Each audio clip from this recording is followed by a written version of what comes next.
Experience இருக்கிற ஒரு data அனலிஸ்ட்டோட sample resume இது. இதில் பேசிக்காக ரெஸ்யூமில் என்ன இருக்குமோ அந்த மாதிரி contact details, education skills, work experience இருக்குது.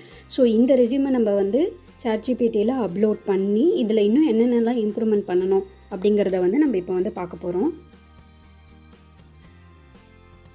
ஸோ இப்போ நான் ChatGPT போய்க்கிறேன். அங்கே பார்த்தீங்க அப்படின்னா அட்டாச் பண்ணுறதுக்கு ஒரு ப்ளஸ் சிம்பிள் இருக்கும். அதை கிளிக் பண்ணி உங்களோட சிஸ்டம்லேருந்து நீங்கள் வந்து ப்ரௌஸ் பண்ணி உங்கள் ரெஸ்யூமை வந்து அப்லோட் பண்ணிக்கலாம். நீங்கள் ட்ரைவில் வச்சுருந்தீங்கன்னா ட்ரைவில் இருந்துமே வந்து அப்லோட் பண்ணிக்கலாம். ஸோ இப்போ நான் வந்து செலக்ட் பண்ணி அப்லோட் பண்ண போகிறேன். இப்போ பார்த்தீங்கன்னா அப்லோட் ஆக ஸ்டார்ட் ஆகிடுச்சு. அப்லோட் ஆகிடுச்சு. இப்போ நம்ம வந்து ப்ராம்ப்ட் பண்ண போகிறோம். ஆல்ரெடி நம்மக்கிட்ட வந்து ரெஸ்யூம் இருக்குது. அந்த ரெஸ்யூமை வந்து அப்லோட் பண்ணிட்டோம். இப்போ ChatGPT கிட்ட இந்த ரெஸ்யூமை அனலைஸ் பண்ணி இந்த ரெஸ்யூமில் என்னெல்லாம் வந்து இம்ப்ரூவ்மெண்ட் இருக்குது அப்படிங்கிறத வந்து சஜெக்ட் பண்ண சொல்ல போகிறோம்.